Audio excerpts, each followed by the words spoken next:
16 arrested and they are already out on bail. I want to hear from the investigator officer. First of all, congrats to whole of the team, to law enforcement, how they feel when the people, repeated offender, when they catch and system releases them. And also Mayor Brown, as for last 4 years, you made a lot of videos asking the governments, concerned governments, for the bail reforms. And still we are into revolving doors, as everybody mentioned that. So what else can we do? And this can't be a wake-up call, because wake-up call could have been 4 years ago when this process started, and 100 millions we saved, but 500 million plus we already lost. So I want to hear from Mayor Brown and investigator officer. Thank you.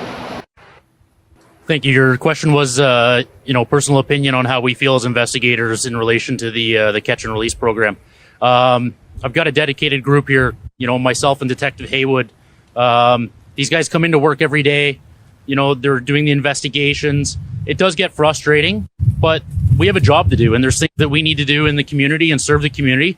So we come in. We can't, take things personal and sit there and have, be slighted by anything that goes on. We just put forward our best effort, and, we lay the charges and push it forward for the criminal justice system.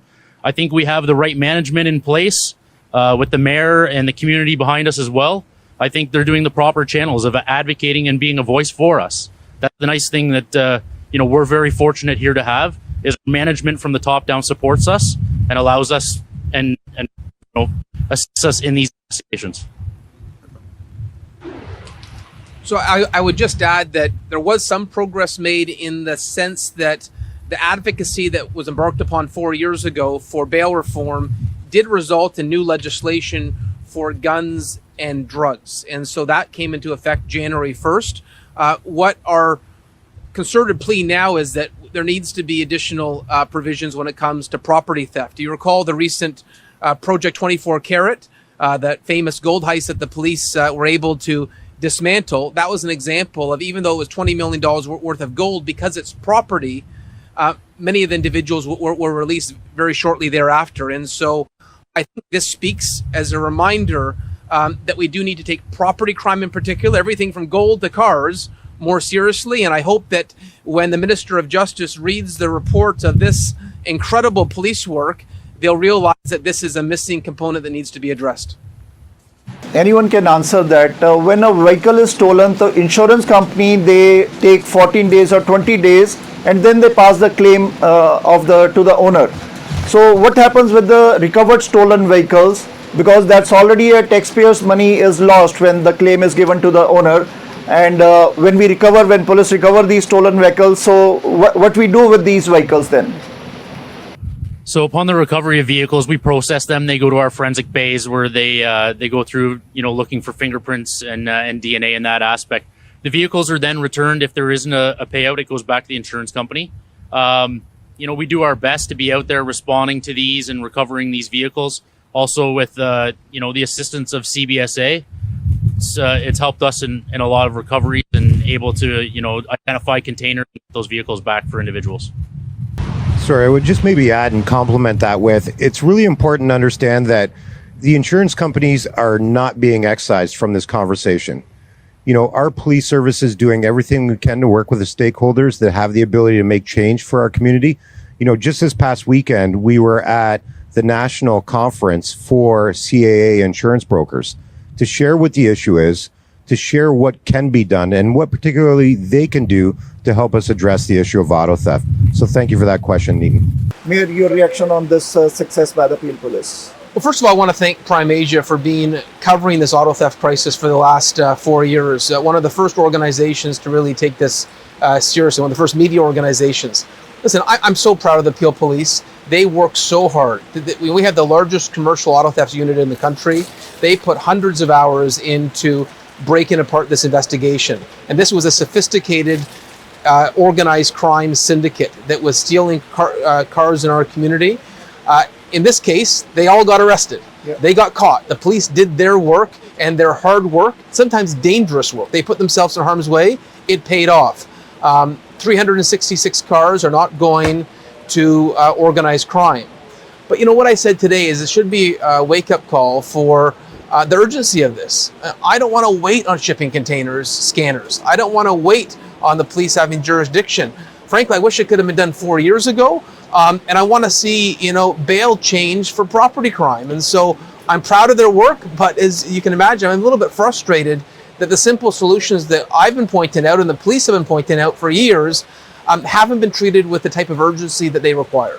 Mayor, you not only in Brampton but whole of the Canada, you are a mayor who is the biggest advocate for this auto crime, auto theft, because this is a heinous crime. We have seen many violent carjackings also.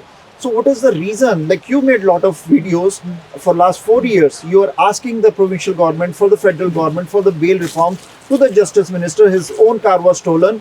What is the reason that those videos or your messages or chief's messages is not reaching to the right minister, to the right department, and we are into the rolling doors? So I think it's reaching them. They're just moving slowly. And I find everything in Ottawa moves slowly. It needs to be treated with urgency. And the reason I've been so outspoken about it is I get calls. I get calls from residents who would tell me how horrifying it is, where their door was banged down with their kids asleep at night. I've heard stories about people literally being stopped on the street and their car being stolen at gunpoint. The reason I'm so outspoken is I feel and hear the anger of my residents. And this is not just in Brampton. I look at the numbers, it's across Ontario and Quebec. It is staggering, the numbers across Ontario and Quebec.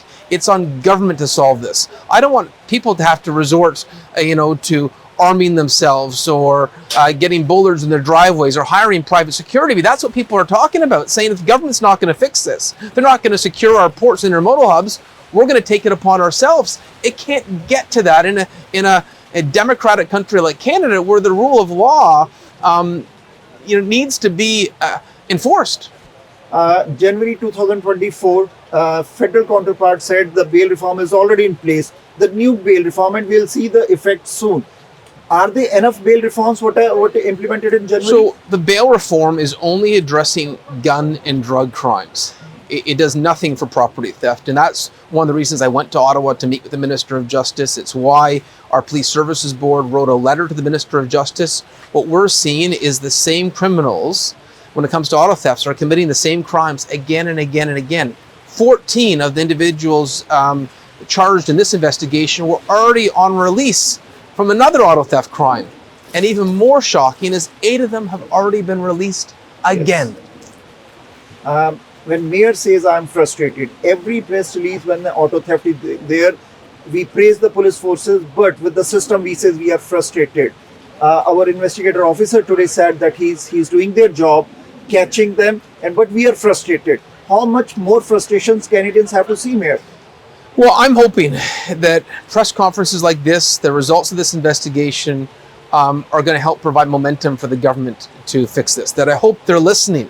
It's so blatant that they should be listening.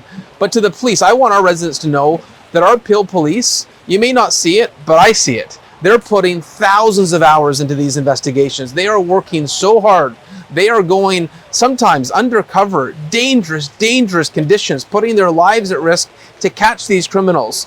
We should be applauding our local police for going above and beyond and really pointing our finger at the ministers responsible that could change this, whether it's the ports or the criminal code, to fix this. Because our frontline police heroes, if they're risking their lives to catch and arrest these criminals, they need to stay behind bars. So we have from this week, we have 2 videos of car theft from the Peel region, from the Brampton. What message you want to give to the Bramptonians or Canadians, like what they can do with their federal or provincial counterparts, their politicians, because this is not a wake-up call. Wake-up call is one incident happened, that's a wake-up call. Your message to the people. Well, we have a menu of requests we've made to address auto theft. And if you're speaking to federal representatives, please say to them, listen to Chief Nish, listen to Mayor Brown, listen to the Peel Police, listen to law enforcement across the GTA in terms of the pleas and the requests that we've made. And for residents watching, know that I will not let up. I will not relent. I'm going to continue to badger governments to make sure this gets fixed. And I will not stop being outspoken. I will not stop releasing these videos. I will not stop going to Ottawa to make this pitch